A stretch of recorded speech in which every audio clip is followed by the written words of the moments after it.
Hello everyone, I'm Dr. Ridhima Bhagli. I'm an ophthalmologist and today I'm going to speak about eye makeup safety tips. So what should we keep in mind when we are using eye makeup? How is eye makeup different from the rest of the makeup that we use? It is milder because the skin around the eyes is more delicate and it needs to be treated gently. We should not harshly rub it or use products that can irritate the skin. It is softer and gentler and needs to be treated with special products. So let's discuss about 12 tips I'm going to give you today that we need to keep in mind while using eye makeup. We're going to discuss these tips because we do not want makeup products to, number one, cause infection, number two, cause injury to the eye, and number three, cause allergy. So number one is infection, and how can we prevent infection happening from the eye makeup that we use on our eyes?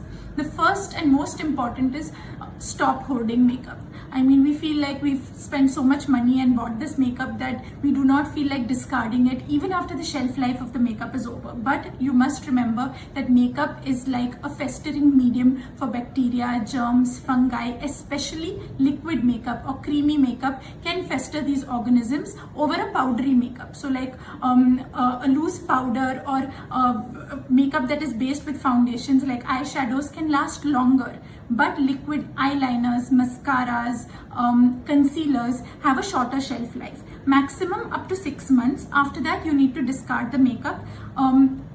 More so important for mascaras, like do not use, number two is do not use dried up mascaras. A lot of times we try to, wet it again by using water or saliva, and that should not be done at all.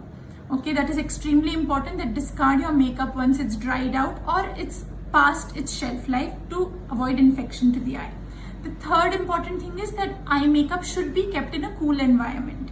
You should not keep it in a very steamy bathroom or in a car. It needs to be kept at a particular temperature to prevent infection or organisms from festering in it.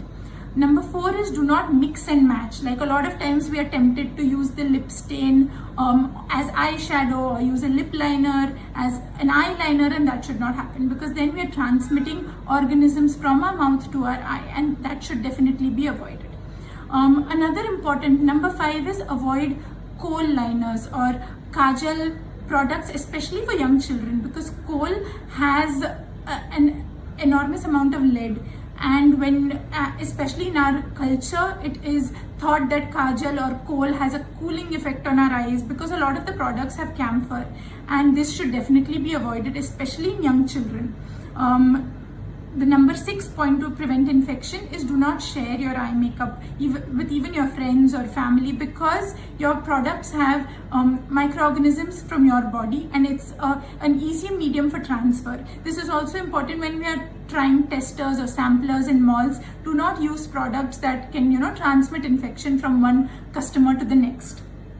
If you, God forbid, get an infection in the eye, you need to discard the eye products that you're using. You need to get yourself tested with an eye doctor to see what necessary treatment is required for it. And then you need to restart your eye makeup with new brands once your eye infection has resolved.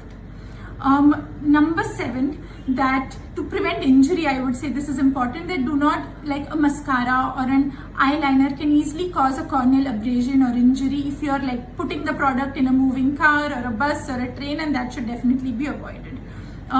Do not, especially for contact lens users, if your eye is irritated, it's red, do not put eye makeup or contact lenses on a sensitive eye.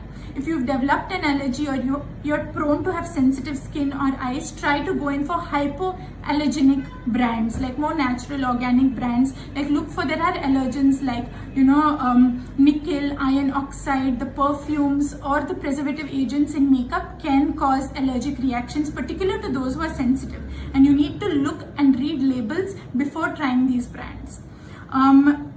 Number 9, another thing for people with sensitive eyes is try to put the product outside the lash line. Put the product on the outside so that you're not clogging the glands and ducts that are important for natural moisturizing of the eye. Avoid very glittery metallic shadows, there are all this glitter or sparkle powders in your eye makeup can go inside and they can irritate your eye, cause redness, they can even cause corneal abrasion sometimes. So you need to be careful while using these products. Make sure that the applicators that you use are clean, or if you're using your fingers, make sure your hands are clean and washed before you start your eye makeup. Coming to makeup removal, because this video wouldn't be complete without it.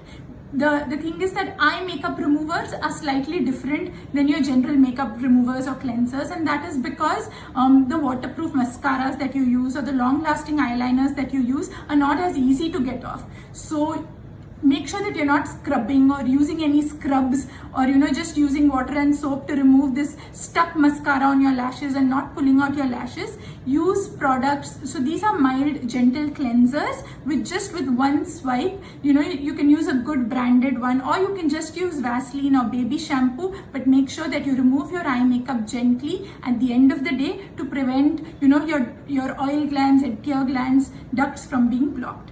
So I hope this has been useful, and I would be more than happy to answer any questions that you may have. Thank you.